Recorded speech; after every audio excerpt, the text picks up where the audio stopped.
Friends, welcome back to my channel women's health talk. और यहाँ पर हम बात करते हैं वीमेंस के हेल्थ से रिलेटेड टॉपिक पर। तो आज हम एक बहुत ही इम्पोर्टेंट टॉपिक पे बात करेंगे, वो है नॉर्मल डिलीवरी को लेकर के। क्योंकि अगर हम बात करें तो आपको वीडियो ढेरों मिल जाएंगी जिसमें आपको दावा मिलेगा कि ऐसा करने से आपको नॉर्मल डिलीवरी होगी, और कई लोगों ने इसको ट्राई भी किया होगा और फिर भी उनकी सर्जरी हुई होगी, यानी कि सी सेक्शन हुआ होगा।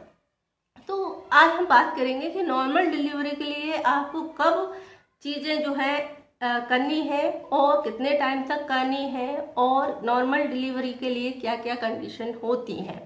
तो फ्रेंड्स, नॉर्मल डिलीवरी की अगर हम बात करें, अगर आप अपने आसपास देखेंगे तो मोस्टली लोगों का सी सेक्शन हुआ होता है। नॉर्मल डिलीवरी बहुत कम रेयर ही मिलती है आजकल की कंडीशन में। ये अगर मैं अपनी बात करूं तो हम 3 बहनें और एक भाई हैं, यानी कि 4 लोग हैं। और अगर हम 4 यानी भाभी को मिला लें तो 4 लोग हैं, और चारों के ही सी सेक्शन हुए हैं। तो फिर नॉर्मल डिलीवरी क्यों नहीं हुई, और इसके पीछे डॉक्टर क्या वजह बताते हैं, और अगर आपको नॉर्मल डिलीवरी चाहिए तो आपको किन किन चीज़ों को फॉलो करना ही पड़ेगा। हम लोगों के साथ जब ये हो चुका तब हमें समझ में आया कि बहुत सारी चीज़ें हैं जो हम नोटिस ही नहीं कर पाए, और उन चीज़ों को ज़रूर नोटिस करना चाहिए।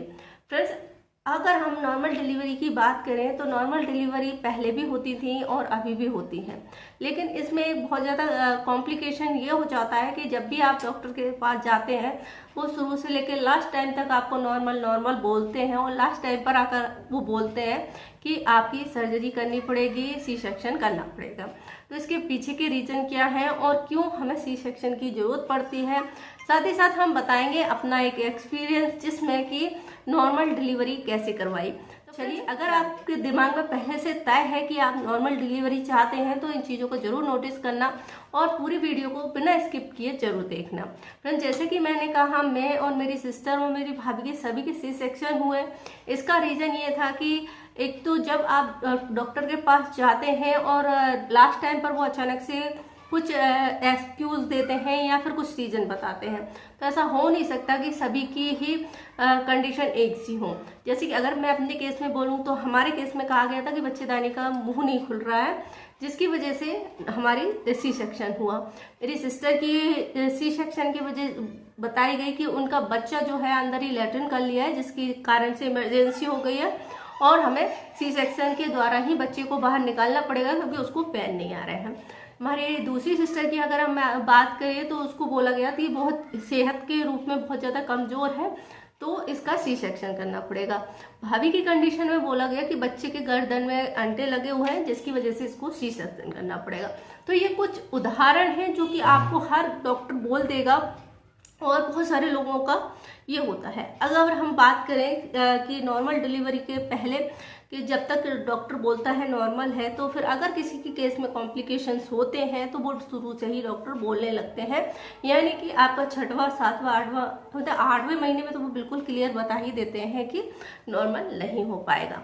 तो अगर कोई डॉक्टर इस तरीके से बोल रहा है तो इसके पीछे और भी वजह हो सकती हैं। हो सकता है वो केवल अपने प्रॉफिट के लिए इस तरह का कर रहा है, लेकिन कुछ चीज़ें हैं जो आप कर सकते हैं और उससे बहुत ज़्यादा चांस होते हैं कि आपकी डिलीवरी जो होगी नॉर्मल होगी।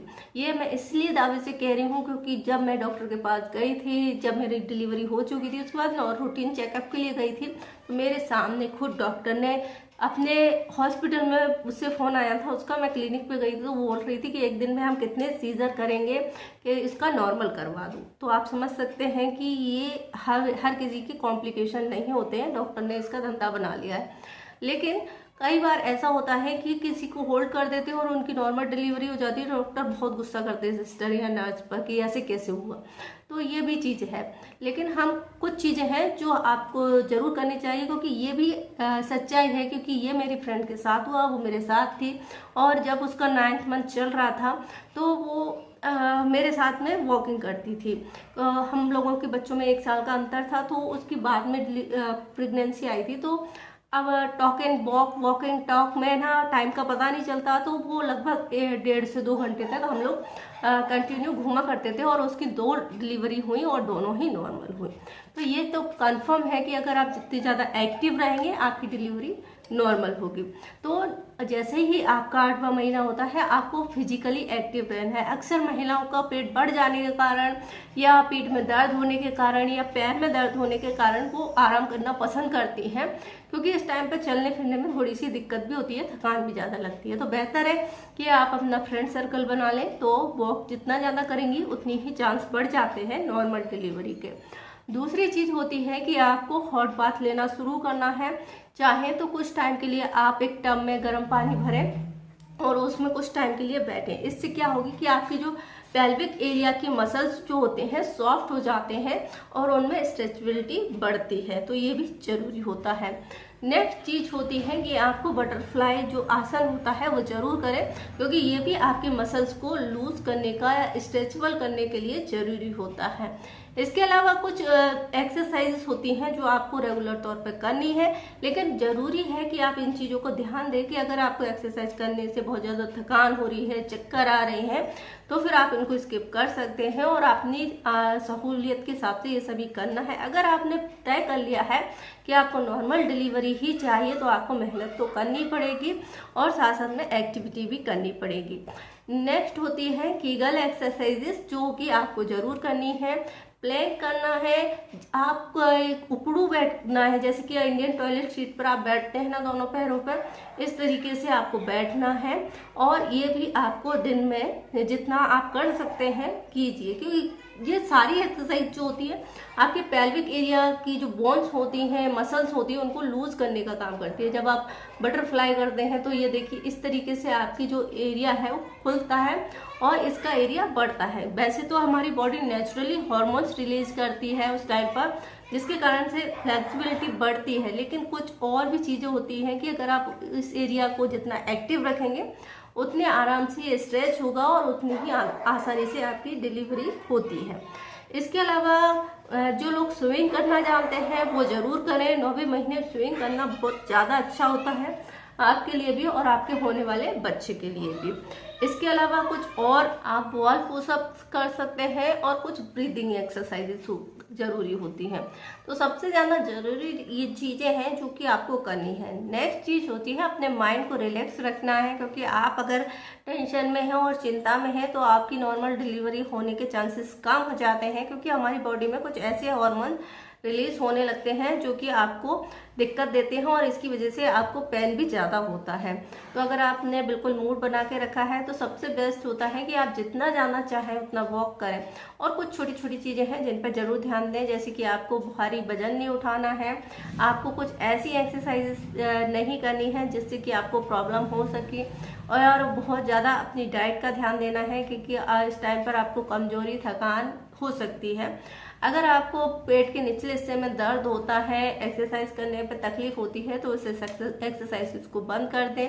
कभी भी एक्सरसाइज जो आप कर रहे हैं वो अकेले ना करें, अपने साथ में किसी को रखें, क्योंकि ऐसे टाइम में आपका बैलेंस बिगड़ सकता है, इसलिए ये चीज़ें करना जरूरी है। अगर आप कुछ भी नहीं करना चाहते हैं तो वॉक जरूर करें, कम से कम 2 घंटे की वॉक जो है आपके लिए कंपलसरी है। तो अगर आप नॉर्मल डिलीवरी चाहते हैं तो ये चीज़ें आप जरूर करें। 2 काम तो कंपलसरी आपको करना ही है, एक तो वॉक करनी है, दूसरे हॉट बाथ में बैठना है, हॉट वाटर में बैठना है, ताकि आपका जो पेल्विक एरिया है उसकी मसल जो है सॉफ्ट हो जाए। तो आई होप आपको ये जानकारी पसंद आई होगी। जानकारी पसंद आए तो वीडियो को लाइक करें, शेयर करें, हमारे चैनल को सब्सक्राइब करें। कोई क्वेश्चन है तो आप कमेंट्स कर सकते हैं। वीडियो देखने के लिए आपका धन्यवाद।